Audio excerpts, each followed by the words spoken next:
cas, merci Sylvain de nous faire participer. Merci, ok. C'est avec plaisir.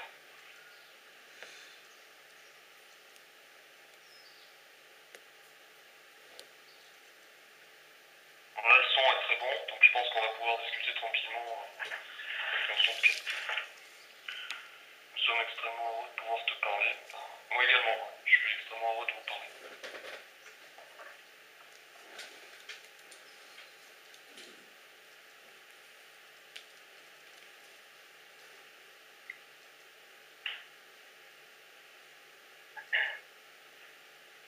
Donc là, on est 9 pour l'instant.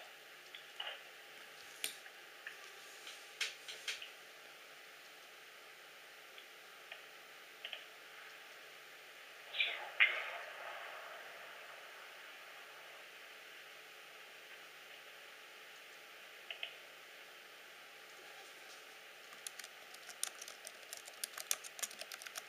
Il y a quelqu'un qui pose une question par écrit là. Je sais pas s'il est dans la conférence d'ailleurs. Maxime. Il est dans la conférence, ouais, voilà c'est ça. Tu veux rester anonyme? Bonjour monsieur, pensez-vous que l'éveil spirituel aura atteint la majorité des êtres humains d'ici la fin de nos vies terrestres? Ben oui. Excusez-moi pour cette question peu introduite, je suis XXXX, je souhaite rester anonyme. Pas de problème.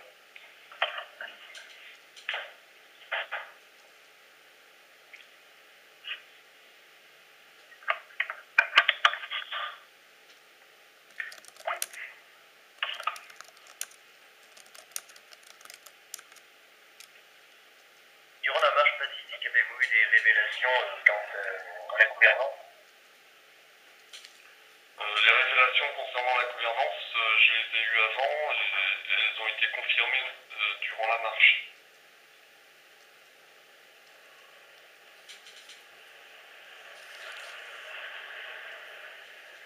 Et quelles sont-elles, s'il vous plaît?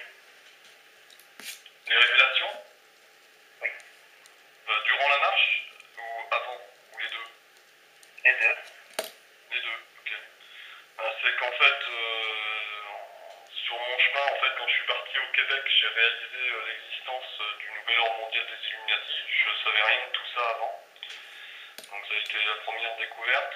J'ai découvert aussi l'existence en fait des civilisations disparues comme l'Atlantide. J'avais entendu parler de l'Atlantide, ça m'intéressait comme ça, le mot m'intéressait, mais je n'avais pas cherché à creuser ce qu'il y avait derrière. Donc j'ai creusé un peu plus pour comprendre ce que c'était que ce monde disparu, et puis la civilisation en question. Et puis j'ai fait plein d'autres découvertes consécutives à ça, liées aux dieux solaires. Donc les dieux solaires, en fait, c'est des êtres comme Melchisedec, c'est les anciens dieux, Jupiter, Zeus, etc. Donc je me suis intéressé à tout ce qui est mythologie, autrement dit. Et puis je suis rentré en contact avec certains êtres par le biais de personnes que j'ai rencontrées. Puis comme ça, de fil en aiguille, en fait, ça m'a amené à faire des rencontres et à faire des expériences à vivre, des expériences paranormales, donc, dont j'ai parlé sur mes pages Facebook. J'imagine que la plupart d'entre vous avaient déjà eu un contact à travers mes pages, donc vous devez à peu près savoir de quoi il s'agit. Sur mon chemin, par exemple, j'ai vu des vaisseaux solaires, donc des vaisseaux dorés, 300 mètres de diamètre, donc je les ai vus comme je vois une voiture dans la rue, hein, et puis j'ai fait d'autres expériences paranormales de ce type tout le long de mon chemin. Donc voilà. Les révélations, je les ai eues en marchant et je les ai eues dans le plan physique, hein, en fait dans la réalité de ma vie quotidienne. Et Sylvain, quelle était pour toi la plus grande expérience paranormale pour toi en fait? Pour moi, la plus grande, c'est celle qui m'a touché physiquement de l'intérieur. C'est quand en 2009, en fait, j'étais au Québec. J'ai fait un stage de 10 jours de méditation Vipassana, donc à Glen Sutton. Donc c'est un petit village à côté de Granby, dans le sud de Montréal. Et là, au 5e jour, 5e heure, en fait, à force de méditer, donc à partir de 5 heures du matin jusqu'à 5 heures du soir, vers 10 heures du matin, donc à la 5e heure du 5e jour, j'ai vu toutes mes cellules crépiter de lumière dorée en fait. C'est comme un écran qui s'allume avec tous les pixels qui s'allument en même temps quasiment. Et là, depuis le sommet de ma tête jusqu'à la pointe de mes pieds, j'ai reçu la lumière dorée dans chacune de mes cellules. Et ça a été comme un coup de foudre en fait.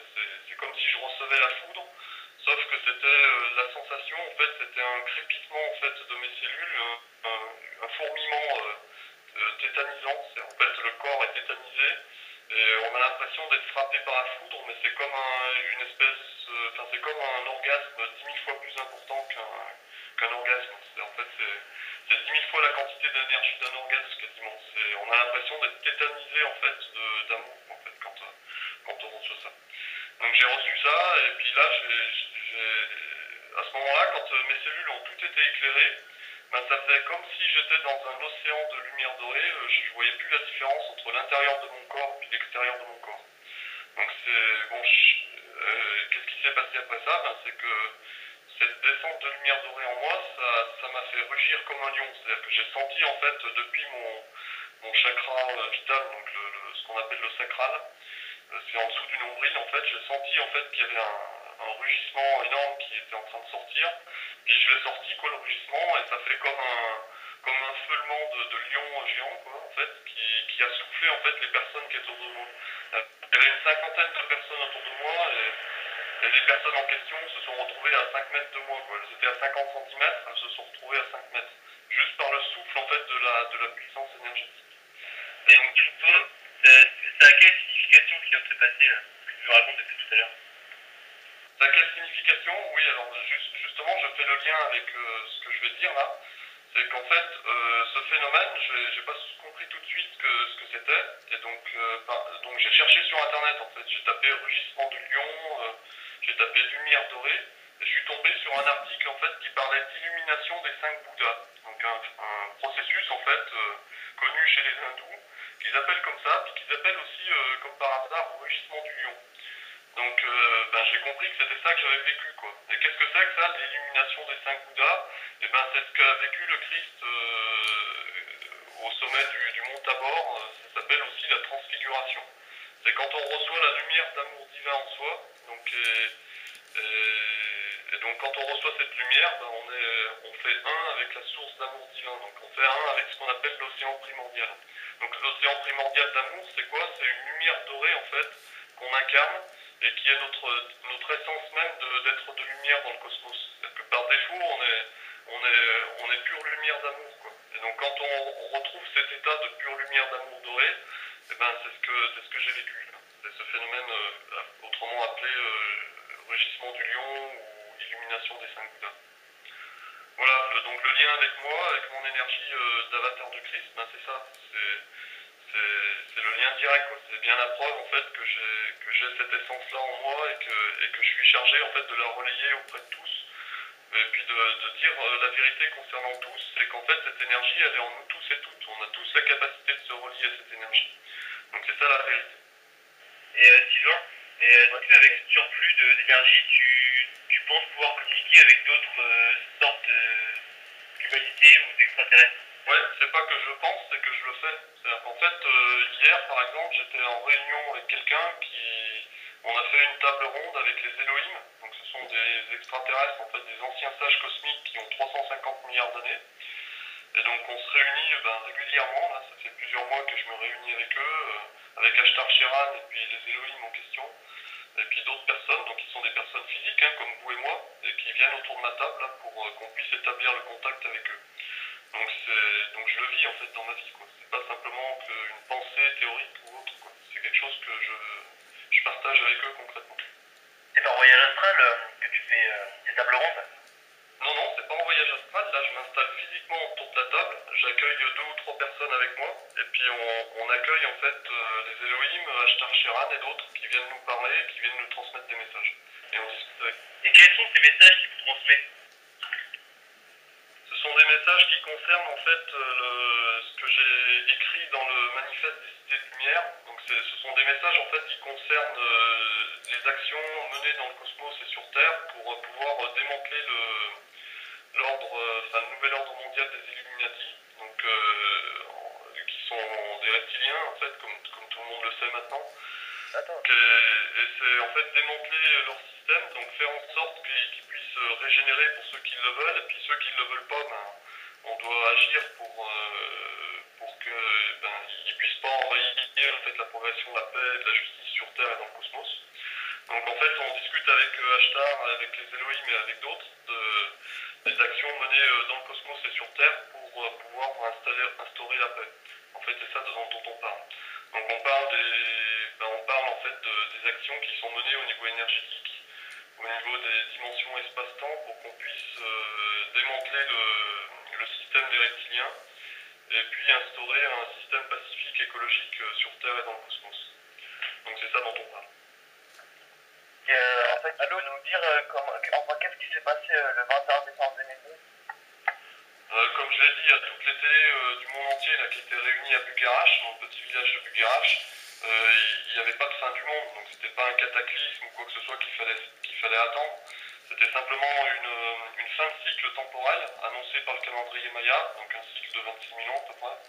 Et cette fin de cycle coïncide à une ascension intérieure, c'est-à-dire l'ascension intérieure, c'est un processus d'alchimie au niveau cellulaire, un peu comparable au phénomène que je viens de décrire, là, donc le rugissement du lion.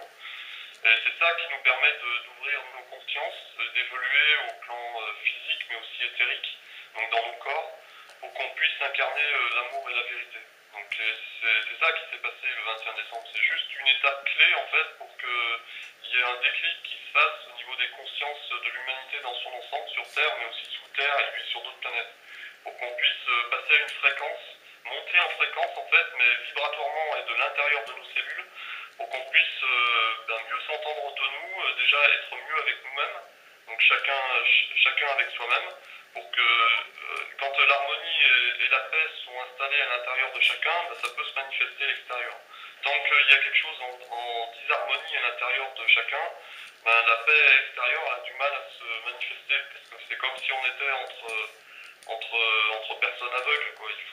Pour qu'on puisse voir clair, il faut déjà trouver la paix intérieure. Et à partir du moment où on est en paix intérieure, on peut être à l'écoute de l'autre et en paix avec l'autre. Mais tant qu'on n'est pas en paix intérieure avec soi-même, on est complètement aveugle et puis sourd à entendre l'autre et puis à le comprendre, donc du coup à être en paix avec l'autre également. Oui, mais si l'autre est sourd et aveugle, comment peux-tu lui transmettre cette paix intérieure? Il y a d'autres moyens, c'est-à-dire qu'en fait, si l'autre est sourd et aveugle, il y a quand même le moyen de le toucher vibratoirement. C'est-à-dire qu'en fait, quand je parle à quelqu'un, ça transmet des ondes, ça transmet des fréquences, et ça permet d'apaiser en fait une personne, même si elle est sourde et aveugle, c'est-à-dire même s'il y a plein d'obstacles en fait au niveau émotionnel, il y a des filtres en fait émotionnels qui empêchent la personne de m'entendre ou de me voir, ou de vouloir me comprendre ou de me respecter. Le son de ma voix en fait a une action quand même. Ça fait quelque chose et du coup ça traverse en fait toutes ces barrières-là. Et ça permet à la personne d'ouvrir petit à petit sa conscience pour pouvoir trouver la paix en elle-même. Et c'est ça qui se produit. Donc ça fait comme des vagues en fait. Moi j'appelle ça la vague d'amour en fait. Donc c'est la vague d'amour et de vérité. Et plus on est à faire ce travail-là sur nous-mêmes, donc pour être en paix avec nous-mêmes, déjà pour commencer, et plus ça fait une vague importante qui touche tous les êtres. Donc c'est ça une partie de ma mission, c'est ça, c'est déjà de travailler sur moi-même pour être en paix avec moi-même, de telle manière à ce que je puisse jouer mon rôle en fait de canal en fait de ces énergies d'amour et de vérité autour de moi. Alors Sylvain, on est déjà plusieurs à t'avoir rejoint et malheureusement les médias se sont emparés de ton discours et quelquefois ont essayé de le ridiculiser pour te discréditer. Alors j'aurais bien aimé savoir de quelle manière toi et nous pourrions nous y prendre pour faire en sorte que finalement ton message ne soit pas autant discrédité que ce que le veulent les médias. Bon, alors je vais revenir un peu en arrière et vous expliquer un peu ce qui s'est passé effectivement sur ce chapitre-là. C'est-à-dire que fin décembre, je suis passé devant, comme je vous l'ai dit, devant à peu près 250 journalistes qui étaient réunis à Bugarach. C'était pas du tout prévu, hein. C'est-à-dire que moi je me suis retrouvé là-haut parce qu'il y a une société de cinéma qui m'a appelé la veille pour me dire qu'ils avaient besoin d'un petit plan de raccord pour finir un film qu'on avait fait 2 mois avant. Puis du coup je me suis retrouvé devant l'église de Bugarach, puis tous les journalistes me sont tombés dessus pour me demander des interviews. Puis comme j'étais le seul a accepté de parler aux journalistes, quasiment, je me suis retrouvé tout seul à donner 60 interviews à peu près, à toutes les chaînes du monde entier. Donc ça s'est passé comme ça. Et les chaînes de télé, effectivement, sur place, elles étaient, pour certaines, à l'affût et à la recherche de ce qu'ils appellent des illuminés, parce qu'ils voulaient faire du sensationnel autour des illuminés du garage. Donc, bon, alors moi, je leur en ai donné pour leur argent, c'est le cas de le dire. Je leur ai parlé des soucoupes volantes et tout ça, donc phénomène que je vivais, donc du coup, ils étaient contents. Mais en même temps, comme ils ne me connaissaient pas, puisque j'étais parfaitement inconnu, ils ont en quelque sorte mordu à l'hameçon. C'est-à-dire que je vais vous expliquer comment. C'est-à-dire que comme j'étais pas connu et que je suis qui je suis, ils ont communiqué autour de quelqu'un qu'ils n'auraient pas dû faire connaître, en résumé. C'était un peu ça qui s'est passé. Donc ils ont cherché effectivement à me ridiculiser, à me tourner en ridicule, mais ça s'est retourné contre eux, puisqu'en fait tout le monde m'a connu du fait, au Japon, en Belgique, un peu partout, tout le monde me connaissait. Et donc les forces divines ont organisé ça pour ça, justement. C'est-à-dire qu'en fait que je sois connu mondialement, en surfant en fait sur la vague des médias qui ont tenté de me ridiculiser. Parce qu'en fait, si vous voulez, il y avait tout un... Je sais pas si vous avez observé, mais il y avait plusieurs éléments qui ont contribué à ma notoriété dans le monde et très rapidement. C'était ma veste, pour commencer, ma veste avec ses couleurs rouges et jaunes, qui a fait sensation quasiment sur Facebook et tout ça. Tout le monde trouvait la veste très parlante. Et puis il y a eu mon discours qui parlait des soucoupes volantes, de mon contact avec la Vierge Marie, etc., qui a permis de faire comme une vague très rapidement. Et les médias ont été un peu débordés, et même très rapidement débordés d'ailleurs, parce qu'une seule de mes vidéos a fait en 3 jours 220 000 visites. Ils s'y attendaient pas à ça. Donc, parce que j'étais parfaitement inconnu, je le répète encore une fois. Donc du coup, ce qu'ils ont fait rapidement derrière, c'est qu'ils ont mis en place une stratégie pour essayer de couler l'audience sur deux supports principaux qu'ils avaient déjà identifiés. C'est mes pages Facebook et puis ma chaîne YouTube. Donc comment ils ont fait en fait pour couler l'audience? C'est très simple, ils ont embauché des équipes pour dupliquer, en fait, créer des pages factices en usurpant mon identité. Ils en ont créé plusieurs, donc j'ai dû faire effacer dans le temps, mais ça m'a pris quand même quelques mois avant qu'elles soient toutes effacées. Et puis ils ont aussi dupliqué les vidéos placées sur ma chaîne YouTube pour noyer le trafic en fait sur ma chaîne principale. C'est-à-dire qu'en fait, quand on veut noyer le poisson, qu'est-ce qu'on fait? On crée plusieurs fois le poisson et puis on le disperse un peu partout pour que les gens ne voient plus le poisson principal. C'est exactement ce qu'ils ont fait. Donc, et ça a pas mal marché en fait parce qu'ils ont freiné, ils ont pas mal plombé en fait l'audience sur mes pages principales. Je m'en suis vite rendu compte. Bon, j'ai mis du temps à rattraper ça parce que ça m'a mis quasiment 3 mois pour rattraper l'audience que en une semaine après mon passage télé, certains sites, certaines pages avaient déjà. Donc en fait, vous voyez qu'ils ont mis en place toute une technique en fait pour noyer le poisson, quoi, parce qu'ils se sont rendus compte après coup que j'étais réellement qui j'étais, et donc ils ont voulu que ça ne se sache pas. Alors comment on fait pour tuer l'audience d'un personnage public? On fait comme je vous dis, c'est-à-dire qu'en fait on crée des pages factices, on noie le trafic sur ces pages principales, et puis en plus de ça, on envoie des armadas de gens pour dénigrer ou mettre des commentaires bidons sur les pages pour décourager les gens de venir sur les pages. Donc ils ont fait ça à fond pendant 3 mois, ça a duré, j'ai reçu tous les jours 200 à 300 appels par jour, téléphoniques, et puis je ne vous parle pas du nombre de commentaires sur mes pages Facebook, ça a été la déferlante de commentaires, de discréditation, ils ont essayé de ruiner ma réputation plusieurs fois, enfin bref, je vous passe les détails, mais j'ai dû traverser une vague d'incrédulité assez incroyable. Et donc j'ai traversé, donc ça m'a pris 3 mois à peu près, je vous dis, pour traverser cette vague. J'ai dû faire intervenir les services de gendarmerie des fois parce que mes détracteurs en fait m'envoyaient carrément les pompiers ou ils commandaient des citernes de béton pour les livrer chez moi. Enfin bref, ils déployaient des grands moyens quoi, grosso modo pour me faire perdre du temps. Et quand j'ai découvert ça, à un moment donné, j'ai fait venir la gendarmerie pour constater au téléphone ce qui me menaçait de mort toutes les 10 minutes, quoi, quasiment. Parce que c'était ça aussi, je recevais des milliers de menaces de mort tous les jours. Donc, bon, quand j'ai vu ça, j'ai enregistré tout ça, j'ai porté tout ça en gendarmerie, puis j'ai fait venir la gendarmerie, puis il s'est trouvé qu'ils venaient au même moment que le téléphone sonnait à nouveau. Je leur ai passé un certain Grégory Shelley qui les a insultés et menacés de mort au téléphone. Puis après, ça s'est terminé un peu là, parce que quand les gendarmes ont vu que ce qui m'arrivait c'était bien réel et que je recevais 200 appels par jour, dont beaucoup de menaces de mort, ils ont compris qu'il y avait toute une entreprise derrière de ruine de ma réputation. Donc, en fait, dilatoire. En fait, on voulait me faire perdre du temps, c'était ça le but. Donc, les Illuminati, en fait, on m'a envoyé toute une armada de gens comme ça. Bon, et ils sont encore actifs sur mes pages. Hein. Vous pouvez, si vous analysez tous les commentaires, vous verrez, il y en a plein. Je tiens même plus la liste parce qu'ils sont tellement nombreux que de toute façon, ça sert à plus rien. Donc en fait, et à partir de là, bon, moi, j'ai ouvert tous les tuyaux parce qu'au début, j'ai eu le réflexe de fermer les tuyaux. C'est-à-dire que je supprimais en fait tous ceux que je savais mentir. Donc, mais j'ai vite compris que c'était pas la méthode, qu'il fallait plutôt ouvrir en grand et puis laisser les gens mentir, comme ça au moins ils montaient aux yeux de tout le monde. Et donc du coup, ben, j'ai laissé faire, et puis aujourd'hui il n'y a plus personne de bloqué. Par contre, j'ai supprimé carrément ma liste d'amis, comme ça au moins je suis l'ami de tout le monde, et puis comme ça, bon, ben, c'est plus facile à gérer pour moi. Donc voilà un peu l'historique de tout ce qui s'est passé. Qu'est-ce qu'on peut faire concrètement ben, pour gérer ça? Ben moi, ce que j'ai fait, c'est que j'ai fait ce que je viens de dire, c'est qu'en fait, au départ, j'ai fait supprimer les pages factices, donc là, il y en a plus d'actifs pour l'instant, il n'y a plus personne qui se fait passer pour moi. Il y en a encore un qui s'appelle Lucas, je sais pas comment, qui essaye de dire qu'il est grand monarque à ma place. Mais bon, c'est tellement gros, en fait, il y a tellement rien sur lui sur Google que j'espère bien que les gens vont vite se rendre compte que c'est un canular. Et puis voilà, c'est comme ça que ça marche, quoi. Donc en fait, si vous voulez, il y a toute une initiative quasiment très organisée, hein, puisque ça va jusqu'à mon arrêt à Tel Aviv à l'aéroport. C'est-à-dire que quand je vous raconterai un peu plus tard, peut-être, quand je répondrai à une question à ce sujet, comment s'est déroulée la marche pacifique et comment je suis arrivé à Tel Aviv, ben, vous comprendrez en fait qu'ils m'ont suivi, ils me pistent en fait dans chacune de mes actions au quotidien, quoi. C'est quasiment toutes les 10 minutes, en fait, ils savent où je suis, ils me passent des coups de fil anonymes, etc. Et ils me tracent, en fait. Donc ça, je le sais. Maintenant, moi, je n'en fais plus une question de principe. Je suis parti avec Benjamin pendant un mois à la marche pacifique. Mon téléphone était coupé parce qu'il ne marchait pas à l'étranger. Donc j'ai fait un peu sous-marin pendant un mois, ils m'ont pas vu, et puis là, j'étais bien tranquille. Et puis voilà, quoi, c'est un peu pour dire comment ça se passe aujourd'hui.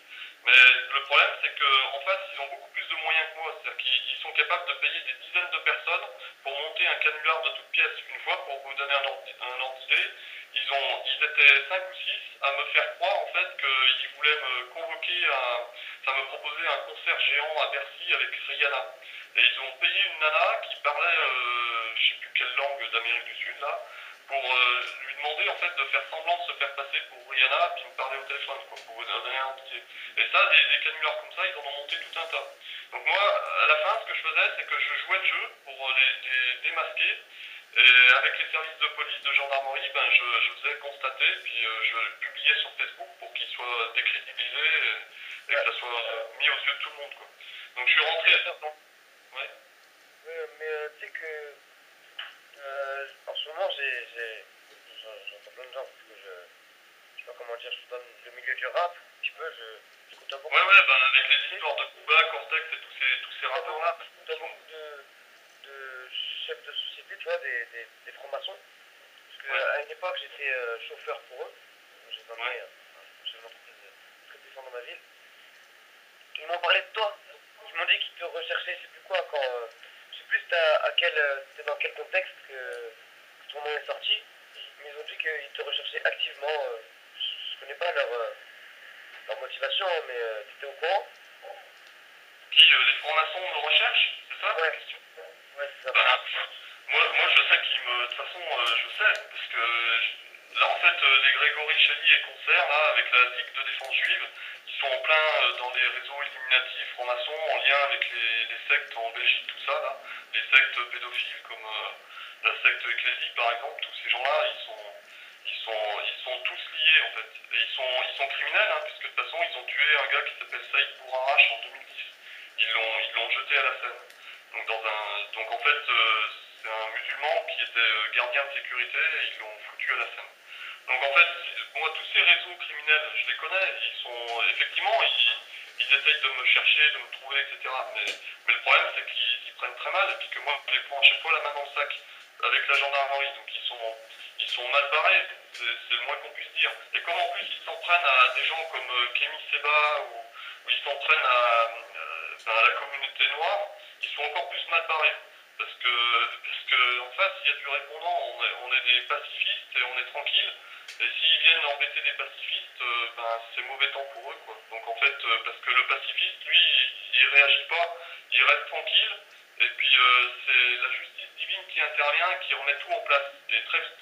Donc c'est ça en fait moi ce que j'ai fait, c'est-à-dire que j'ai très peu réagi, j'ai laissé simplement la vérité s'installer, les gendarmes constataient leur truc, faire leur truc, les gendarmes n'ont pas bougé derrière, mais ça je le savais, parce que le gouvernement est complètement corrompu et que la justice est complètement inerte face à ce genre de choses, c'est-à-dire que quelqu'un peut se faire menacer de mort 200 fois par jour, il n'y a personne qui bouge, donc ça c'est la réalité de la société telle qu'elle était juste avant que je commence à mettre ça en lumière, bon, aujourd'hui c'est fini ça. On va passer, on est passé là depuis que j'ai proclamé le nouveau monde, on va passer à un monde où où quelqu'un qui sera en difficulté, qui sera harcelé par ce genre de personnage, ça sera su de tout le monde tout de suite. Et puis le gars en question, il sera mis à l'écart tant qu'il n'aura pas guéri en fait ce qui au niveau émotionnel n'est pas réglé chez lui. Donc c'est comme ça en fait. Il faut qu'on s'organise comme ça. C'est-à-dire qu'on ne peut pas continuer à donner du pouvoir à des gens qui projettent sur les autres en fait leur mal-être intérieur et qui vont jusqu'à les menacer de mort, etc. Et puis en plus de ça, ce que j'irais jusqu'à dire, c'est on n'a pas à leur donner le pouvoir de diriger en fait les instances judiciaires et gouvernementales. Parce qu'aujourd'hui c'est ça, c'est-à-dire que par la terreur, en fait, ils dirigeaient en fait les instances gouvernementales et judiciaires. Donc ça c'est terminé maintenant. Ces gens-là, en fait, ils sont en pleine lumière, on sait qui ils sont. Donc on sait quels sont tous les réseaux, parce que ça va jusqu'au niveau gouvernemental. Donc ils sont couverts par les gouvernements et par tout ça. Je devrais dire même les anciens gouvernements, fonctionnés aujourd'hui. Donc ça, c'est connu de tout le monde maintenant. Et il faut que ça s'arrête. Donc pour que ça s'arrête, on doit mettre en place une nouvelle gouvernance universelle où au centre de la table, on pose l'amour et la vérité.